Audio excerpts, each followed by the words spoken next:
Good morning, students. I am your teacher from Guru Ramdas College of Pharmacy, Malout. आज का जो आपका subject है वो है hospital and clinical pharmacy for the second year students. हमारा जो आज का टॉपिक है वो स्टराइल मैन्युफैक्चर का सेकंड पार्ट है आज। Let's start. Cleaning of closures, मतलब जो हमारे कंटेनर के जो ढक्कन है, क्लोजर्स है, उनकी क्लीनिंग करनी है। The rubber closures are generally agitated in hot solution of 0.5% sodium pyrophosphate. After removing the closure from the solution, rinsed several times with water and finally with filter WFI water for injection.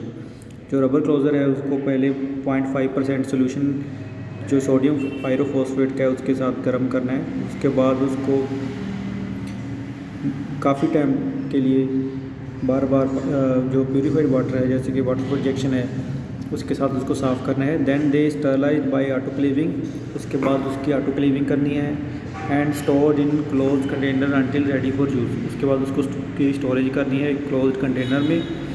If clothes are required dry for use, then they are vacuum dried at temperature of 100 degree Celsius.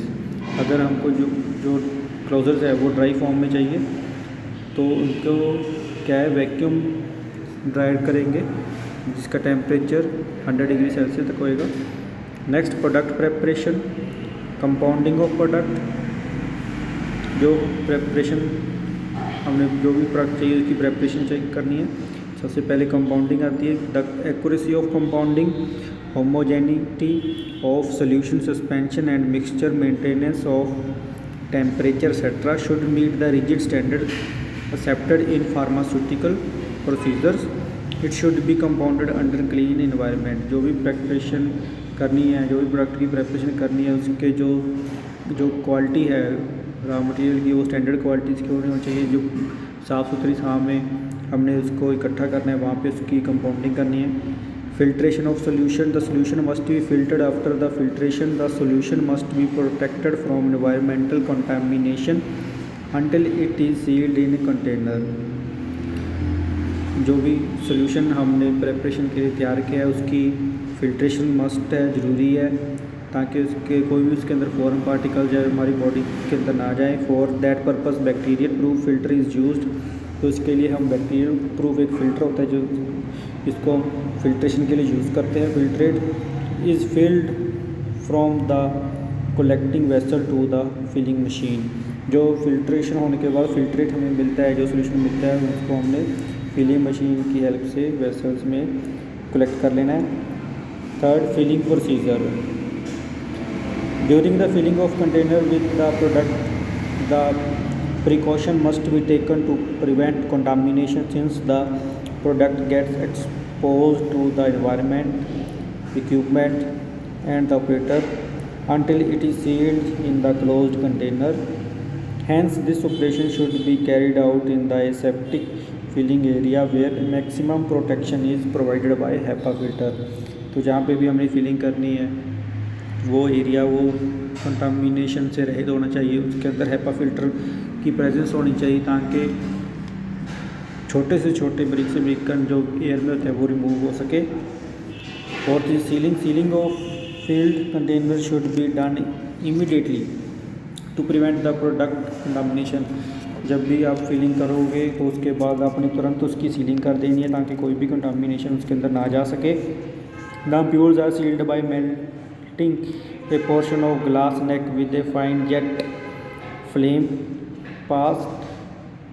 जो भी इम्प्यूल्स है उसकी जो आपने ceiling करनी है वो एक फाइन जेट फ्लेम की हेल्प से आप उसके ग्लास की जो नेक होती है उस पोर्शन के ऊपर आप डायरेक्ट फ्लेम के ज़रिए उसकी सीलिंग कर सकते हो। Fast ceiling can be done by using oxygen flame. Sometimes the air present in the space above the product is to be replaced by inert gas to avoid the decomposition. This is done by introducing a stream of inert gas during or after the filling of product. Vials and bottles are sealed by rubber closure. जो vials हैं, जो bottles हैं, उनकी जो ceiling करनी है वो आप रबर क्लोजर के ज़रिए कर सकते हैं। क्लोजर्स में भी inserted एसेप्टिकली with sterile forceps or directly by hand using sterile rubber gloves. The closures are held in place by means of aluminum caps, which indicates closures have not been removed at all and help in protecting the content. Last is sterilization. The parental product should be sterilized immediately after its sealing in the final container. Ceiling के बाद आप next step जो होता है वो sterilization का होता है। सीलिंग के तुरंत बाद आपने स्टरलाइजेशन करनी है, उसको डिले नहीं करना है। The thermolabile substances are sterilised by non thermal processes. A stringent quality control parental is necessary since they are introduced into the body directly. Hence, parental are subjected to sterility test, pyrogen test, leaker test, and clarity test. तो sterilization के बाद sterilization जो भी parental products हैं जो भी हमारे body के अंदर थ्रू इंजेक्ट होके जाने होते हैं उनकी स्टरलाइजेशन ज़रूरी है, ताकि कोई भी कंटामिनेशन, कोई भी हार्मफुल इफ़ेक्ट हमारी बॉडी को ना हो। उसको चेक करने के लिए स्टरलाइजेशन के बाद कुछ टेस्ट ज़रूरी होते हैं कि जैसे स्टरलिटी टेस्ट हो गया, पायरोजन टेस्ट हो गया, लीकर टेस्ट हो गया, क्लैरिटी टेस्ट हो गया, कि वो प्रेपरेशन हमारी सही बनी है या नहीं। उसके वैल्यूएशन ऑफ पेरेंटल्स हैं, ये इम्पोर्टेंट है। Sorry. The following test are use for evaluation of parental products. जो भी पेरेंटल प्रोडक्ट्स हमने बनाए हैं, सारी की सारी प्रेपरेशन करने के बाद, उसकी सीलिंग करने के बाद कि वो ठीक बने हैं या नहीं, तो उसको कैसे हम वैल्यूएट करेंगे, तो ये उसके रिलेटेड है। नंबर 1 है sterility test. As per IP the test material is transferred is aseptically into the media of nutrient and it is incubated for specific period of the time at optimum temperature. तो जो भी हमने preparation बनाई है उसको हम एक कुछ टाइम के लिए, एक स्पेसिफिक पीरियड के लिए एक मीडिया के अंदर रखेंगे, एक ऑप्टिमम टेम्परेचर के ऊपर। If living microbes are present the growth takes place on the media and if absent then no growth on the media. अगर उसके अंदर कोई माइक्रोब्स की ग्रोथ होती है तो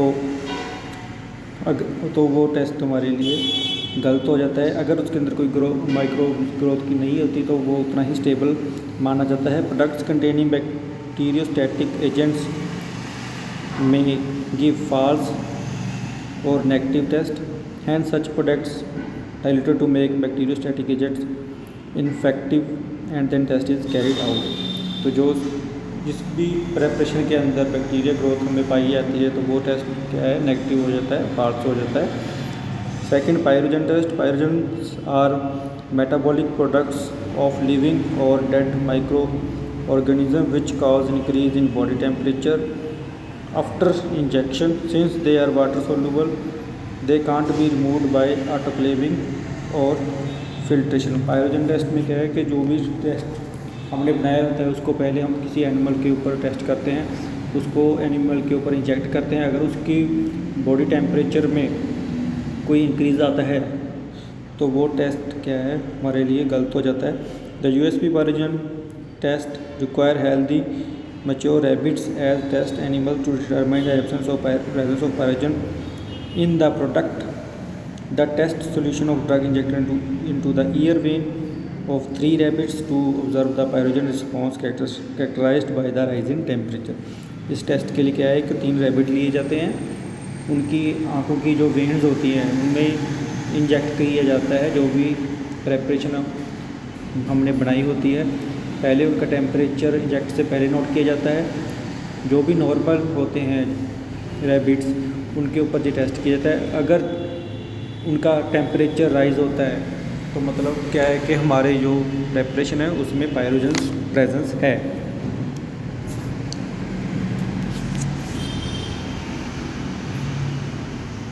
and third one is leaker test.